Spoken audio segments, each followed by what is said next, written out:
So for the classmates who had previous experience with SQL, if you look at this slide, I listed functions and stored procedures. Are you aware of any other name for a SQL server-side module? A term or a name, a SQL server-side module other than functions and stored procedures? Or can you think of a different kind of SQL server-side modules?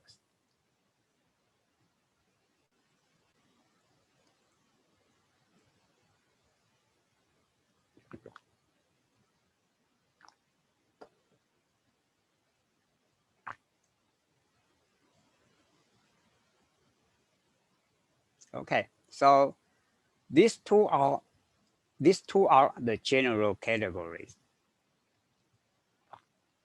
If we talk about SQL server-side modules, there are two big categories: functions and stored procedures.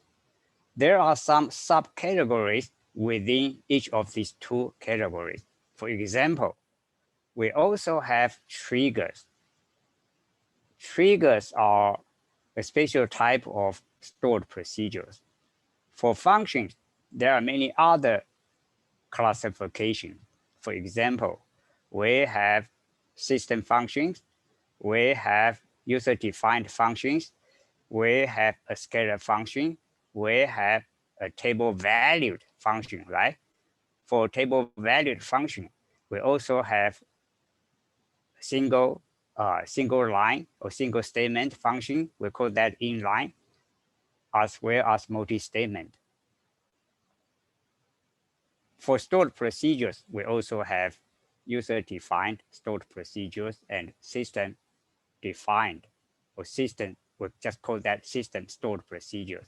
So simply speaking, when we say it's a system server-side module, it's a system function or it's a system stored procedure, we meant that function or that stored procedure came with the database management system. So when we install Microsoft SQL Server or any other database management system, we would get a lot of server-side modules.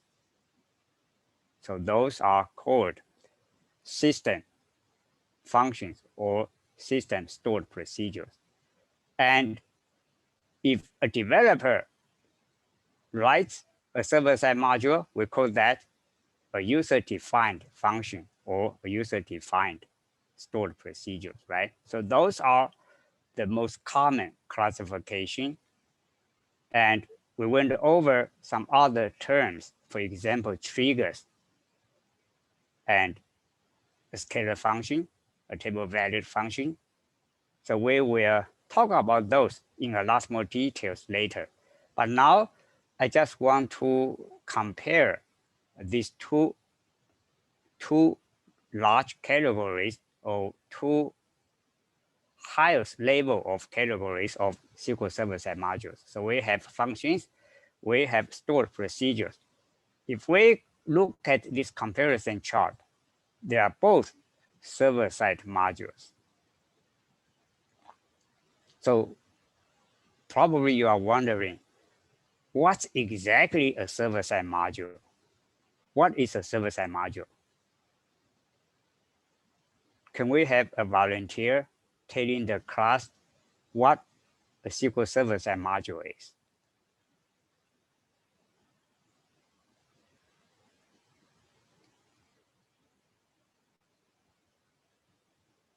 For the classmates who work with SQL before the class or who had the industry experience with SQL before getting into this program, can you share your definition for a SQL server-side module?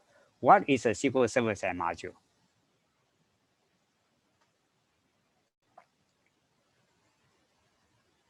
Do we have a volunteer? Okay. So a server-side module means we have the code stored on the server. So up to now, whenever we write our SQL queries or we write our DDL statements, we will write the code on the client side, right? We use our IDE and then we will save the code on the client side. So your query, your DDL statements or whatever, the code is saved locally on your computer. And when you need to run the code, you just retrieve, open the file containing the code, and then you say execute, right? Or you press F5, whatever. So you run the code. When you run the code is sent from your client to the backend SQL server.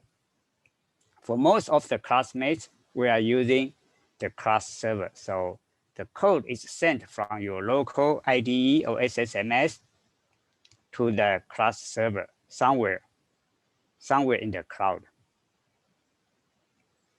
And once the code is executed, the result is returned back to your IDE. So we call this type of code local code, or a general statement is we save the code on our client side, right?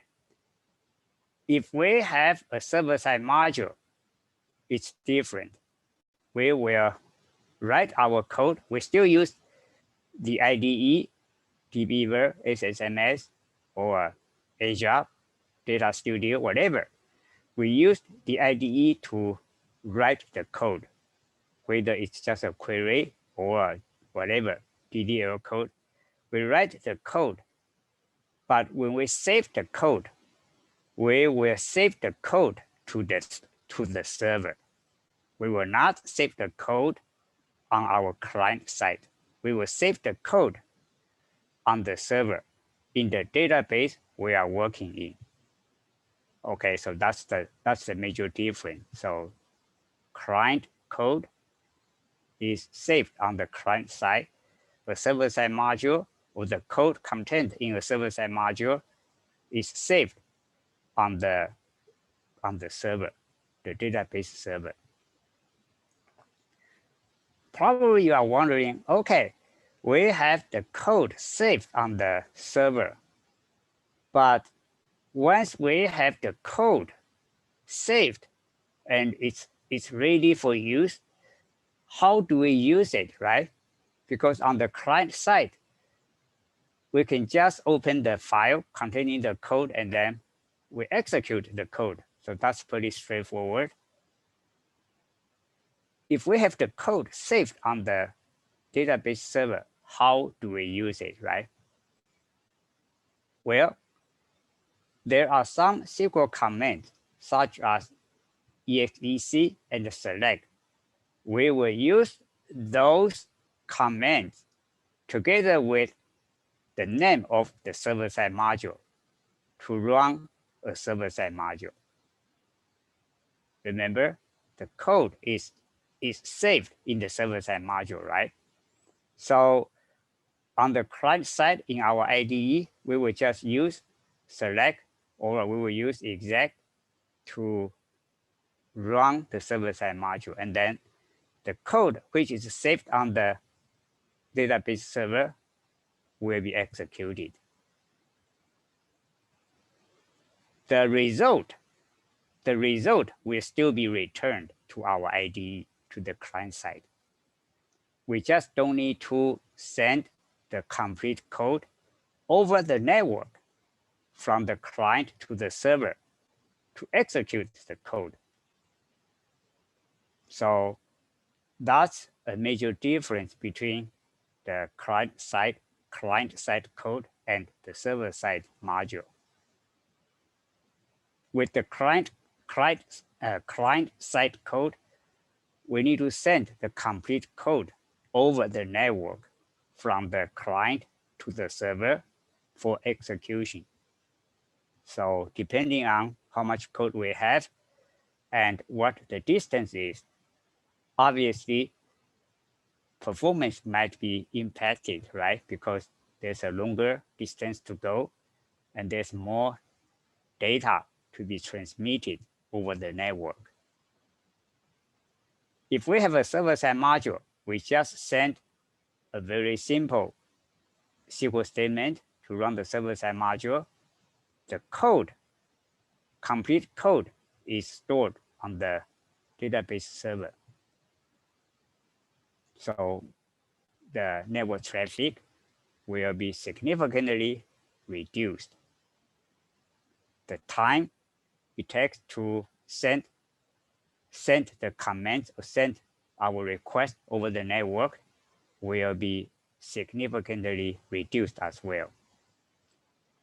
Another benefit of using a server-side module is the code is centrally stored, right? The code is centrally stored.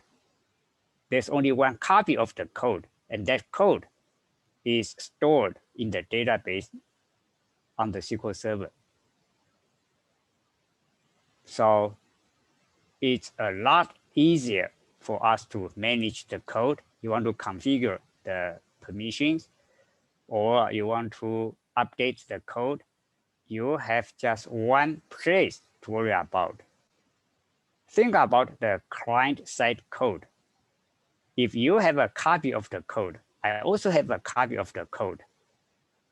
Many other classmates, many other users all have a copy of the code because we all need to run that query to do some work, right? And we are all using the client-side code. Then when it's time to update the code, there are so many copies we need to be concerned with. So many copies we need to update. So code management is a lot more complicated. So that's the second difference. The third difference is whenever we run our code, like you have your SQL query and you send the query, the code from your client IDE to the server, or we have whatever server-side module stored on the server. Whenever we run the code, the first thing the database engine needs to do is to pause the code. The database engine will go through our code to see whether there is any error, right? Syntax error. Once the syntax has been checked, the database engine will pass on the code to the optimizer. So the optimizer is a component of the database engine. The optimizer will take our code and will review the database statistics. For example, how data has been distributed within the database and whether there are indexes, right? So the optimizer will look at the system statistics and will determine the best way to run our code. So that's the so-called optimization. So the optimizer will optimize our code to come up with the best execution plan. The best execution plan, meaning the steps that the database engine needs to go through, needs to run in order to get the data we need. So that's the first step. Regardless whether we have the client-side code or we have the server-side module, right? And that step is time-consuming because parsing the code, optimizing the code could take quite some time. If we have the client-side code, then each and every time we send the code to the database server for execution, the code will be parsed and will be optimized each and every time, okay? But if we have a server-side module, then the first time the server-side module is run, is executed, it will go through the process like syntax checking as well as code optimization, right? But once that process is complete, the execution plan will be stored in the database server memory. So that execution plan is stored in the memory and can be reused. As far as how frequently the code needs to be refreshed, that depends on our configuration. So what we meant by saying it can be reused, meaning the next user wants to execute to run that server-side module, the server-side module is already in the server memory as the execution plan. So it's ready to go, and the server-side module doesn't need to go through syntax checking and code optimization. So that will improve the performance. In a large, busy environment, there are a lot of users. Some server-side modules are used very, very frequently. That will significantly improve the code performance, the database performance. You think about an online website, right? Retail website such as Amazon.com. Some modules, for example, the order processing module will be used very frequently. So keep these advantages of using the SQL server-side module in mind when we go through our discussions about the SQL server-side modules.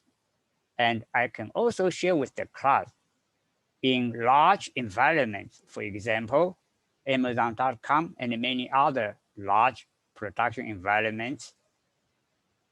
If we want to get to the database to update the data, or even when we just query the database, it's mandatory that we use a server-side module. For example, if you develop an application in Java for processing an order, in your code, in your application, you will not just run SQL queries or SQL commands to update the order or to save the order. You will be calling the server-side module to do that. So that's another way to understand, to see why the SQL server-side modules are so widely used in the industry, why they are so important. Many benefits, right? If we use server-side modules in a production environment, then it's a lot more easy to manage the code, to manage permissions. So, okay, now let's look at these other features for comparison. If we just want to query the database and return some data, for example, you want to run a query to create a report, right? Then we can use either. We can use either a function or a stored procedure. The third feature to modify the database content, you look at the comparison chart. If we want to modify the database content, for example, you want to change the customer's address, right? You want to save an order to your sales order header table, for example, then you have to use a stored procedure. Functions cannot update, cannot modify the database content We also say functions cannot have data side effects. So keep this in mind. Another term which is commonly used is data side effects. Data side effects. Functions cannot have data side effects. And if we want to process transaction, for example, money transfer, right? Transfer the money from your savings account to the checking account, that's a transaction. If we want to process a transaction, we have to use a stored procedure. I think that's very easily understandable because when we process a transaction, we are making changes to our database content. And the functions cannot have data side effects. Therefore, it's obvious we have to use a stored procedure for processing a transaction. And in our code, or whenever we program, we want our code to be robust. So we want to do error handling, right? With SQL, the base way, the most robust way to do error handling is the structured exception handling. So structured exception handling. Functions cannot do that. Stored procedures can do it. And that's also easily understandable because functions cannot have data side effects, right? Next one is, can we use it in a select statement? We all know that the select statement is the most used data statement in the universe, right? Select statement is the most used data statement in the universe. So it's always true. We can use a function in the select statement, but we cannot use a stored procedure in a select statement. We will go over some examples of that. And this is a huge, huge plus for functions, right? Because we just said the select statement is the most used data statement in the universe.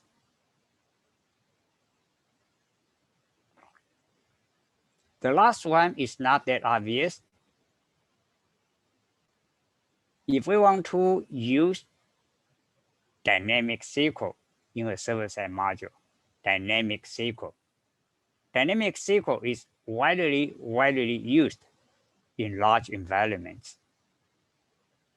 Microsoft's, Amazon's, and many other very large environments. So dynamic SQL is like a formula, right? So in the formula, we have placeholders or variables. So we will use that formula. We write dynamic SQL, we write a formula, then we can run that code on many similar database servers. When we run the code on a specific database server, we will just retrieve local specific values. Okay, so we will query the database server catalog to get the local specific values, and then we plug those local values into the formula. Then that formula will create regular SQL code, and the code can run on that specific SQL server to do the work that we need to do. So just keep in mind, dynamic SQL is like a formula. So you write the formula once, and that formula can be used on many similar servers. If we do not use the dynamic SQL, we will write specific SQL code because each server is different, right? They may be very much alike, but they all have their local specific values, like the databases on the server most likely will be different. Each server has different databases. and some other parameters, local values as well. So if we do not use dynamic SQL, we will be very busy writing SQL code all day long, especially when you are working in a very large environment. Just to give you some idea, the large environments that I work in at Microsoft and at some other places, there were several hundred database servers in a farm, web farm. Several hundred. Okay, so if we do not use dynamic SQL, we need to write the specific code for each and every database server. Then we will be busy writing code all day long. Though most likely we will just do copy and paste and then you make some updates, right? Some minor changes. But if we use the dynamic SQL, we just create one formula and then we run that dynamic SQL on a specific server. Part of the dynamic SQL will retrieve local values and then use those local values to run the formula. So we plug in local values into the formula to create specific code for each and every database server in a large environment. So it's mandatory. You just think through what I'm talking about, right? So in large environments, it's mandatory dynamic SQL is used, especially for database administrators or data people who do low-level work. So if we want to use dynamic SQL in a server-side module, we have to use a stored procedure. A function cannot contain dynamic SQL. Very, very important, okay? So this is a huge plus for stored procedures. A huge plus for functions is a function can be used in a select statement. And just keep in mind, functions cannot have data side effects. So whenever we want to update, modify the database content, we have to use a stored procedure. If we just want to run a server-side module to query the database to create some report, then we can use either. And both are a server-side module, functions and the stored procedures. Are we clear, or does anyone have a question?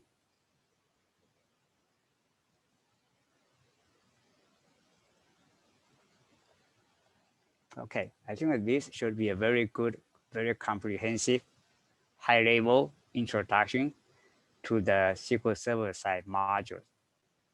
Next, we will be doing some code review. So we will look at different types of server-side modules. Once we are done with the overview, we will dive into some special types of server-side modules. So for today, we will dive into triggers. Just keep in mind, triggers are a special type of stored procedures.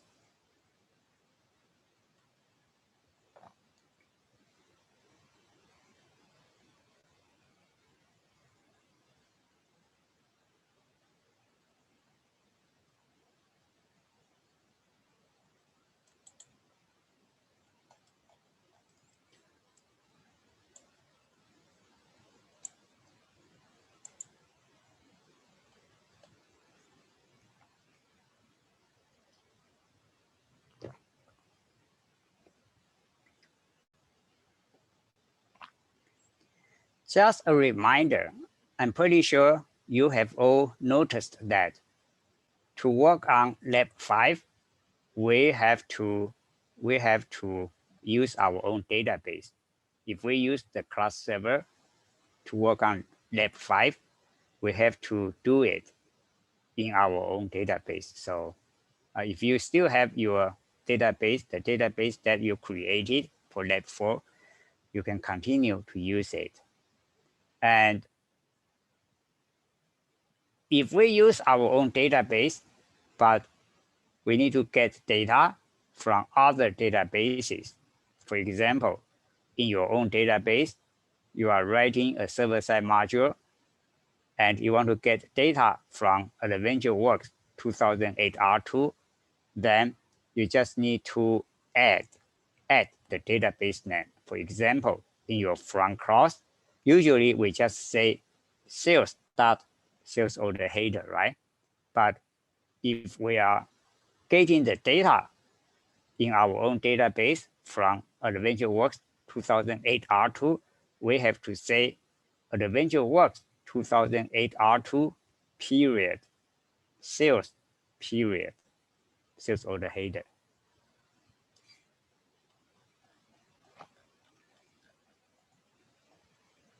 And there are two types of variables when we do SQL programming, right? Local variables are used by developers. So when developers write their SQL code, they use local variables. Local variables start with 1 sign.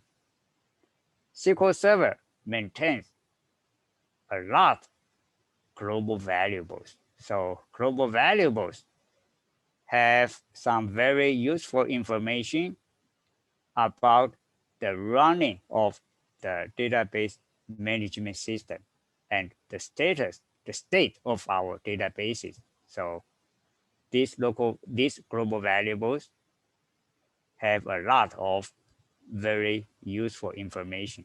Developers use global variables when they write their code, but they don't need to do anything to maintain global variables. The database management system does that.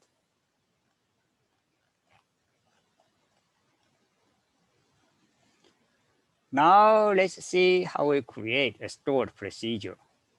The syntax is very straightforward. Create procedure, give the procedure a name. We can specify the schema. If we do not specify the schema, then the stored procedure will be put in our default schema. With our class server configuration and with the default configuration on your local computer, the default schema is DBO. So if you do not specify the schema, your stored procedure will be stored in DBO. A stored procedure has parameters.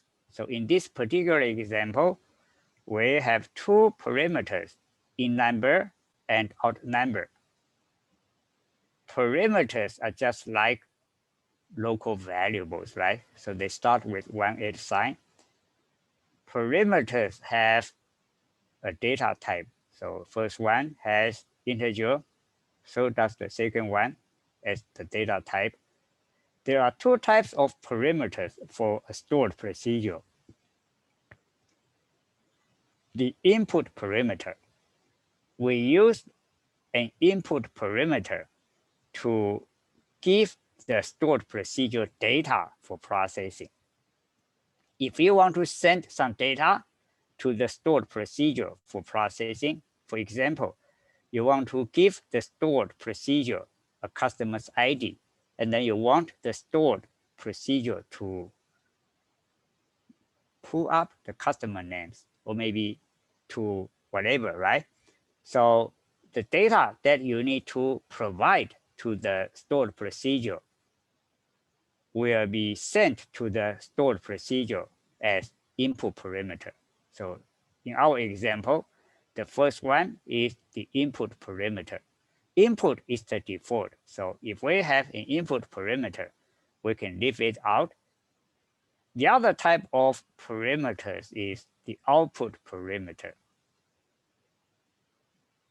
SQL or the database engine uses output parameters to return the processing results. Okay, so we give the stored procedure the customer ID. We want the stored procedure to look up the customer's names, right? And the names will be returned back to us. Then SQL and the database engine will use output parameters. The output parameter is not the default. So if we have output parameters, we have to specify output.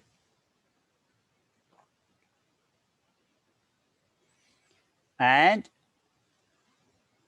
next, we have AS. So the definition or the body of the stored procedure follows AS.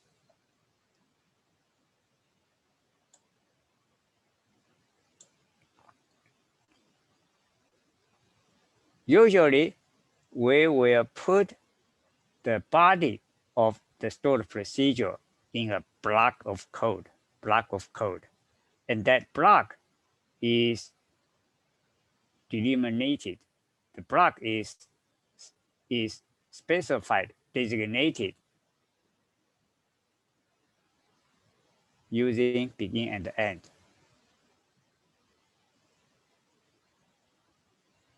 Okay, so pay attention to this, begin and end.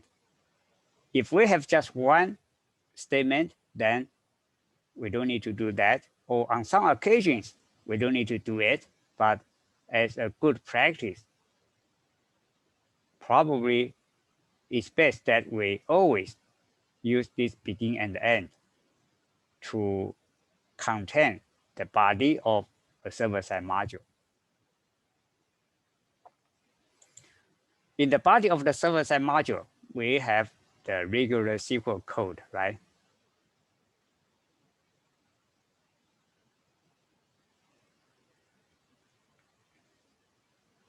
Just regular code that we're familiar with. In this particular example, we are just checking the in number. If it's less than 0, we will put 0 in the out number. The out number will have the processing result, right? That's the value which will be returned by SQL to us. Else, we will just increment the value in number by 1. So in the body of the stored procedure, it's just a regular SQL code, but most likely we will use variables, right? So up to now, we have not used the SQL variables a lot. To be more specific, we have not used local variables a lot. But starting with Lab 4 and with the SQL server-side modules, we will be using more and more local variables or SQL variables.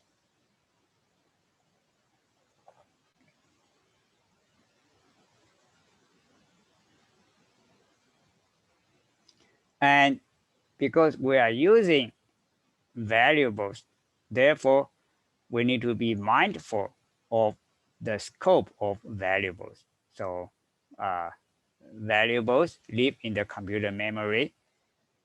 We want to make sure when we declare a variable, we initialize it.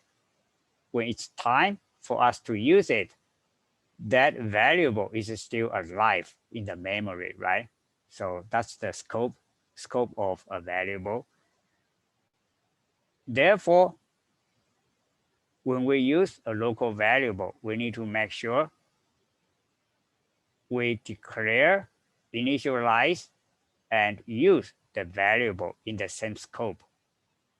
So all SQL statements highlighted in yellow here need to be run together because of the scope of variables.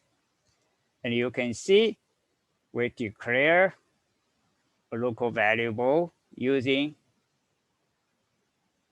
this declare command, right? So it's just like plain English. So declare a local variable, specify the data type, and then we use this set command to initialize, to put a value in the local variable.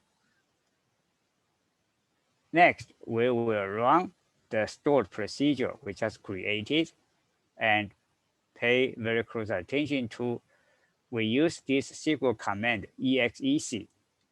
Exec is the abbreviation of execution or execute. So exec stands for execute. So we want to execute this stored procedure. You don't have to specify the schema name. If we do not specify the schema name, SQL will be looking for the stored procedure in our default schema. For us, the default schema is DBO. And this stored procedure has two parameters, right? So you go back to the definition of the stored procedure, you can see there are two parameters. First one is input, second one is output. So when we run the stored procedure, two parameters we need to provide a value for. We can provide literal values, for example, numbers, right? But we can also use a variable containing a number. In our example, we are using two variables. First one is input. Second one is for output. Input is the default. Therefore, we just say, we don't need to say anything, right? Output is not the default. Therefore, we need to say output. And then we initialize that my input, this variable, because we use the input parameter to provide a value to the stored procedure for processing. And then the stored procedure will return the results using this output parameter. So once the execution is complete, we can get the result from the output parameter select. And this is a scenario very, very close to how we use a server-side module in the industry, right? We just use variables. For example, in your application, you may have some other work that you need to do first, and then you will use the server-side module, and then you get the result. Then your application will continue with some additional processing. To drop a stored procedure, we just use drop procedure. So drop proc. Proc here stands for procedure. So it's an abbreviation. Again, we didn't specify the schema name. SQL will be looking for the stored procedure in our default schema. We can create our own schema, right? Just create schema and then give it a name. We talk about the structured error handling. So if our code is very simple, probably error handling would be nice, but it's not mandatory. But in the industry, especially in a production environment, we have complex code. Our code does some very critical things, and we want to make sure we incorporate error handling. And that's common, that's true for any type of programming, right? In Java or in whatever, C#, C++, we want to do error handling. In SQL, the most robust way to do error handling is to use this try and the catch. So there are two blocks of code, the try block and the catch block. We will put our regular SQL code in the try block. Simply speaking, the code we need to run to do the work, we will put that code in the try block. If everything goes well, then the logic will flow to the next point of your application.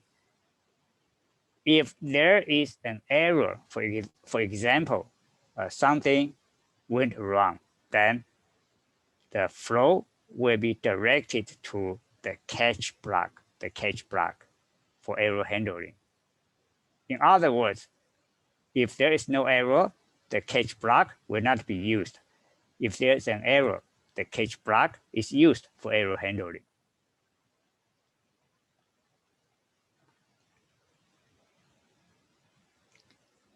And I have one very simple example here.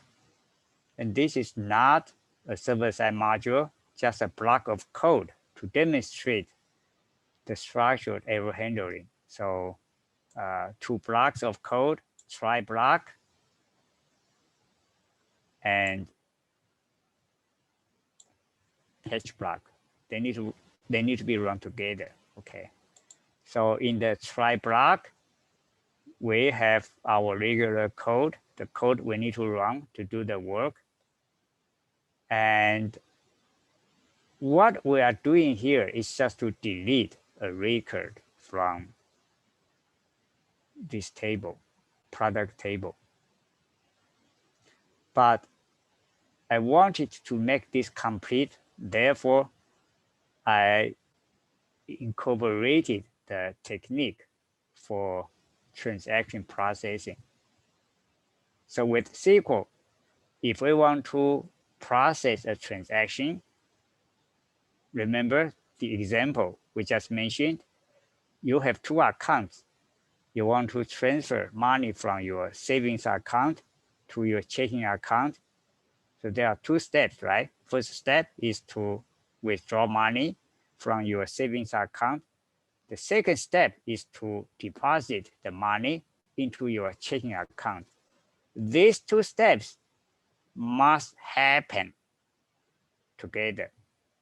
They can either succeed together as a whole, or they need to fail together as a whole. You cannot have one step succeeded, the other step failed. For example, money was taken out of your savings account. That step succeeded.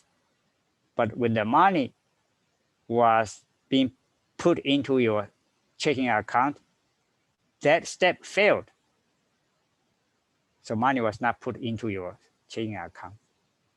You would lose money and you wouldn't be happy, right? So these 2 steps must succeed or fail together. So in order to accomplish that, we have to put all steps that must succeed or fail together.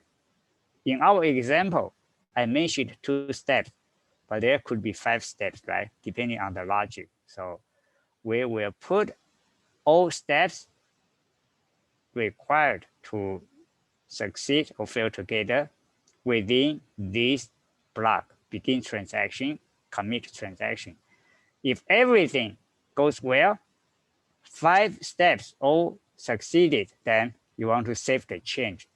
So that's commit transaction, begin transaction. That's the beginning of the 5 steps. All 5 steps succeeded, then you commit transaction. You save the changes to the database. If one of the steps failed, all 5 steps failed, right? So if there is a problem, then the flow is directed to the catch block for error handling. In the catch block, you will print an error message, and then you want to check whether there is any open transaction. If there's an open transaction, you'll roll back the transaction, right? For example, 5 steps. First 2 succeeded, the third one failed. Control was directed to the catch block for error handling. Then you print an error message, and then you roll back those 5 steps altogether. Whatever steps which have completed, you roll them back. Just like nothing has happened, right? And this example is pretty complete. It's production ready, though we don't really have to incorporate a transaction processing, but I did that to provide a complete template. So when you go out to do work, you can just plug in your complex code using this template, and that is ready to go. Obviously, your error handling logic will be different, right? So you will just write whatever error handling logic you need to implement in the catch block.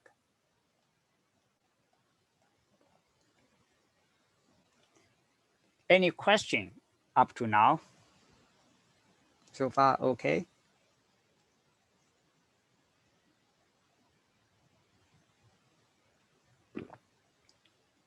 Functions.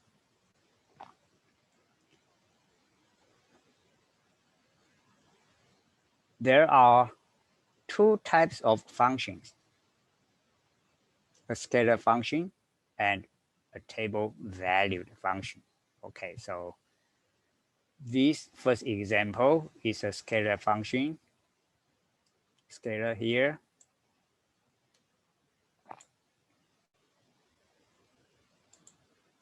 A scalar function returns a single value. Just keep this in mind. The syntax to create a scalar function or any function is very simple. So create function, give the function a name. Again, we can specify the schema, right? And a function has parameters. Sometimes we call the parameters of a function arguments. So if you hear of arguments for a function, you know it's a parameter or parameters for a function. The syntax difference is with a function, the parameter or the argument is contained within a pair of parentheses. In this example, you see this country is a parameter. The data type is N varchar. N stands for Unicode. The maximum length is 15. So create function, the function name, the parameter. We could have several parameters. Next, we have these returns. Returns indicates what type of value or values will be returned by the function. In this particular example, this function will return varchar or character up to these 30 characters, right? And then we have this AS keyword. After AS, we have the body of the function. It's a good practice. We put the body of the function in a block, and we use begin and end to designate the block. Again, in the body of the function, most likely we would use local variables, right? Those variables are local to the body of the function. In our example, we use declare return C. This is a local variable or a variable local to the body of the function. The data type is varchar up to 30, and within the body of the function, we have our regular SQL code. So we use this select statement to initialize that variable in the case. So we will provide a country, and the function will return the continent the country is on. I'm not running the code, okay, because I think it's important we go through the techniques and the concepts. This code is very simple. So we are going to do some more complex code review later. Now, just bear with me. I want to just talk, explain the syntax, the syntax, the concept, and the techniques. So with a scalar function, it's very important at the end of the body of the function. So at the end of the function or the end of the body of the function, we have this return keyword. And then we return whatever is contained within this variable. So this is the variable we declared earlier. So this function will return this value, the value contained in this variable.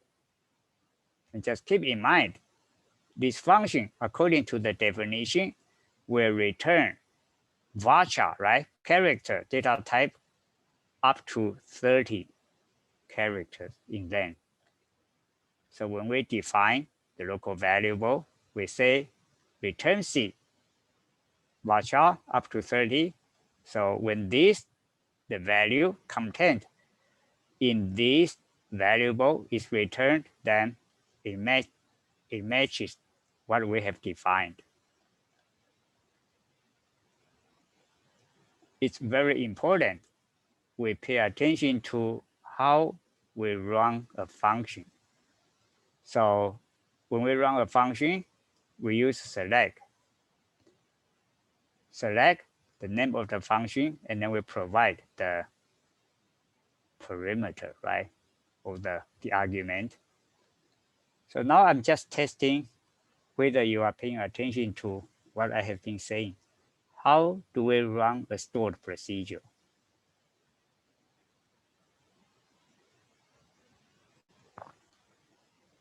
How do we run a stored procedure?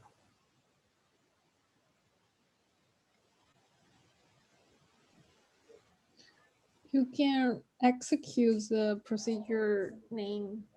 Right. So we use execute, right? Or exec, the abbreviation of execute. So very, very important. We keep this in mind. To run a stored procedure, we use execute. To run a function, we use select. Okay, so this is how we run a scalar function. Now, let's look at another type of function. So I just mentioned one way to classify functions is a scalar function versus a table valued function. A scalar function returns a single value. A table valued function returns a data set. So it really depends on what's returned by the function, right? If it's just a number or a character string, just one value, then it's a scalar. If the function returns a data set, then it's a table valued function. So let's look at one example of the table valued function. So table value is here. Create function, give the function a name. The parameters of the function, there are two parameters. And this function returns this variable. This variable is a table variable. Table. The definition of the table is here. This table has two columns, right? And then we have the body of the function. So within the body, we declare a local variable, and then we have a while loop to insert data into the table. Just keep in mind, the table is a table variable, so the table lives in the memory, not on the hard drive. Simply speaking, we are creating a date table, right?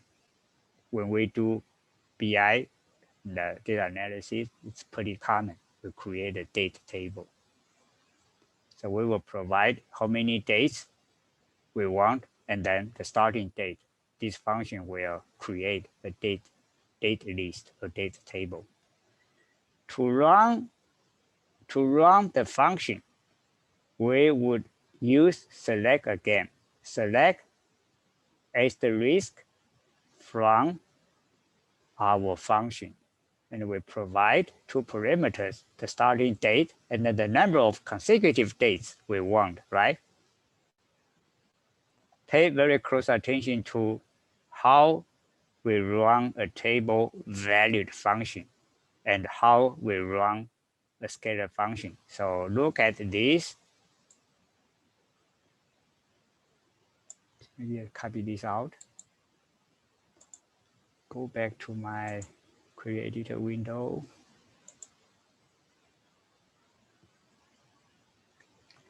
Put it here. And go back to our file.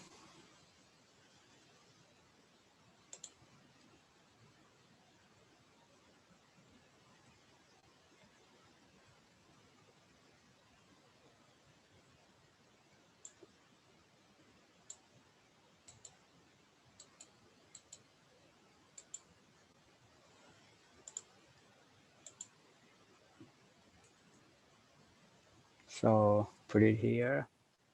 And this is for scalar, right? And this is for table valued.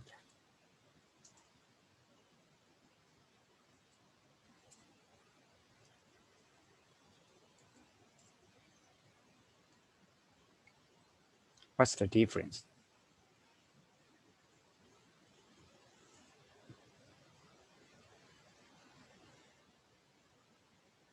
We use select to run both, right? Both a scalar function and a table valued function.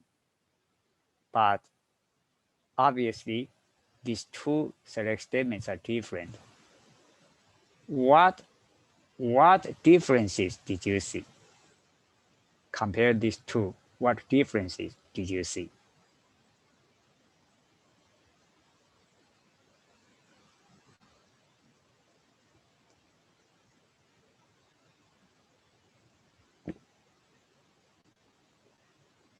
Okay, so one is from one for this one, for table valued function, we put our function name after from keyword. Excellent. Jaya, okay, excellent.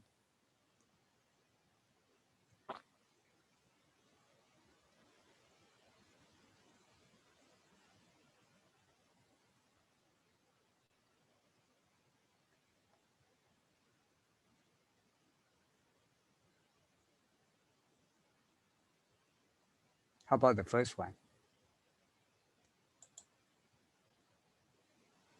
So we know usually we put a table name after from, right? Because we're getting the data from the table.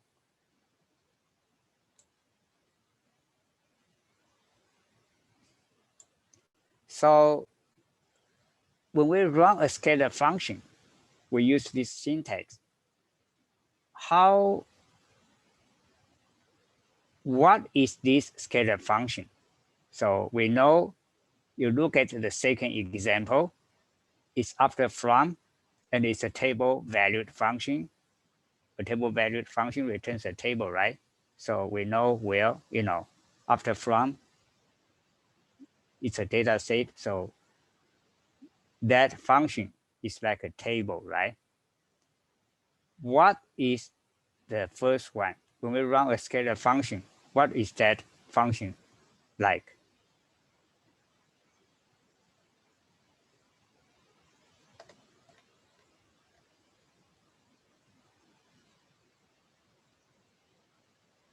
Right, a scalar function just returns a value, right? So what is there a term, a better way to describe this value? What is this like? We know that this function is like a table, right? What is this function like? I hope I'm asking the question which It's making sense to you? I'm not sure whether I'm asking the question in the most intelligent way, but probably you know what I'm asking about. So in this example, this function is like a table, right? What is this function like in the first example? Yeah, the data type is bar chart. It's like a column, right? Probably I didn't make myself clear. So a scalar, when we run a scalar function, we would put that function name in the select clause. And in this select statement, there's only one select clause. So this function is like a column name, right?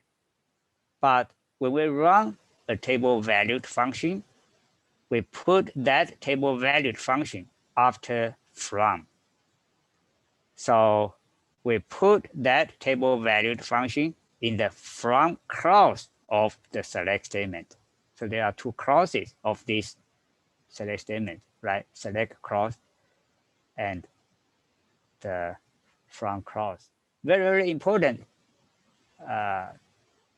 difference. We need to keep this in mind, okay? Because this is a common ambiguity, a common mistake. People new to SQL Server Side modules. This is a very common confusion or very common ambiguity, very common mistake. Okay, just keep in mind when we run a scalar function, we just use select and then the function name. So this function is like a column. When we run a table valued function, we need to select some columns. Asterisk means all columns, right? From, because that function is treated as a table.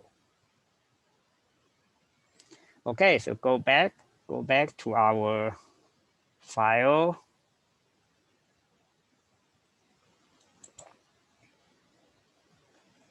So there are two types of table valued functions. So table valued functions can be classified as either multi-statement or inline. So let's look at the other example.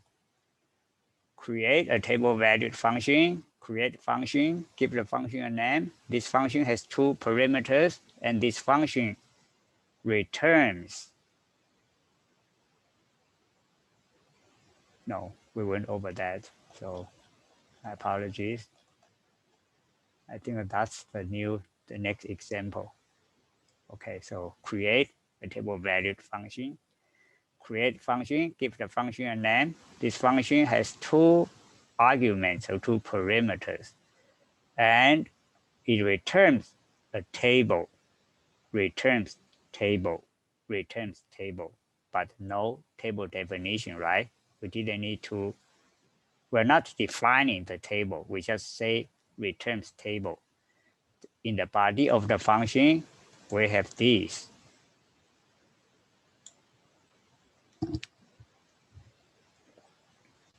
This is the body of the function.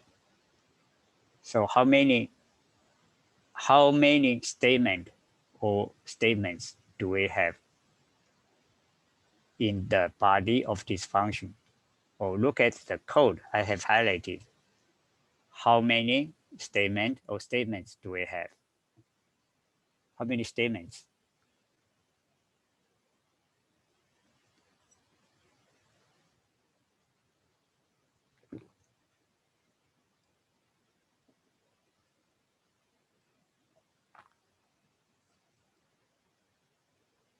One, two, three. Let's vote on it.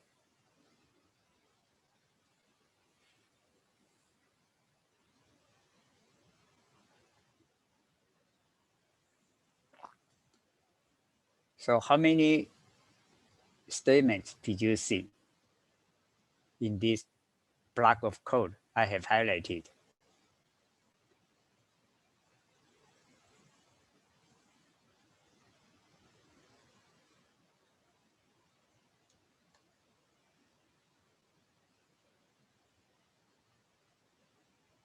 Excellent. Just one, right?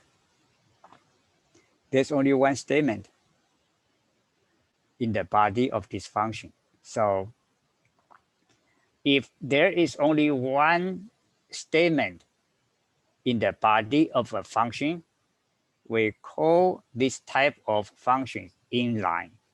So did I put it here?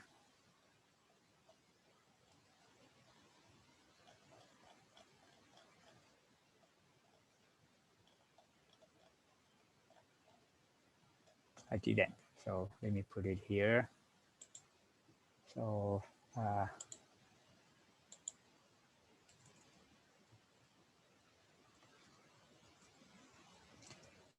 inline means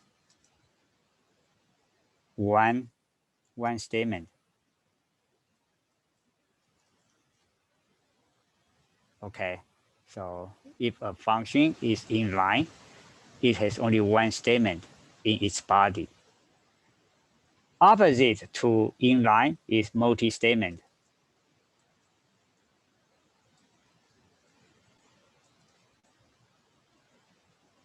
Take this out to be syntax, to be right on syntax, right? Multi-statement. So many statements. So I'm not going to repeat that. So there are two types of table valued function. Inline has one statement, multi-statement has several statements. And go back to our code.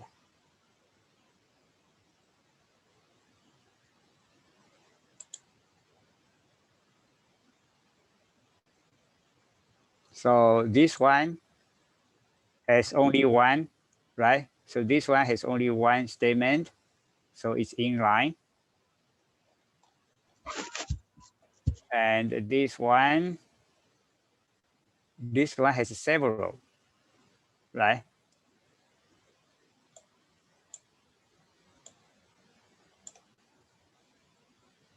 Depending on how you treat as a statement, at least there's a declare and there's a while, right?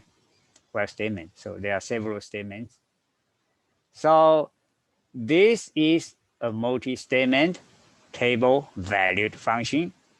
For a multi-statement table valued function, we need to define the table. So that's the reason why we defined the columns of a table.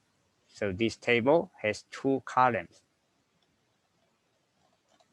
For this inline table valued function, we don't need to define the table. So we didn't define the columns of the table. The columns will be defined by the query. So how many columns? How many columns will we have in this table? You look at the code. Let me highlight the code again.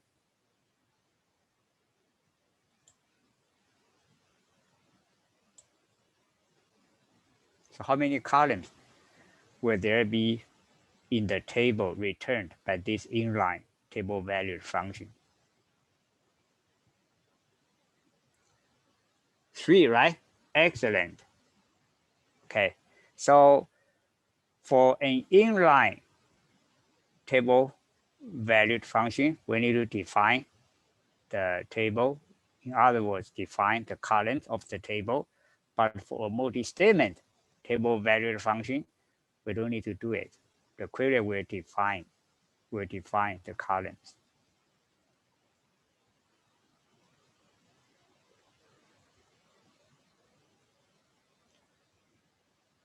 Where did my mouse go? My mouse ran away. Okay, it's here.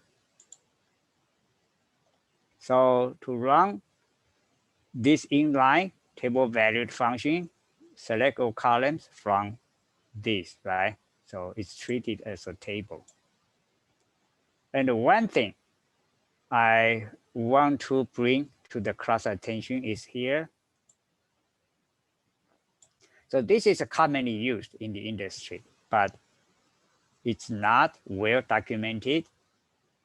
Usually when we say select top, we have a value, right? Select top 1, select top 10, select top 5, whatever.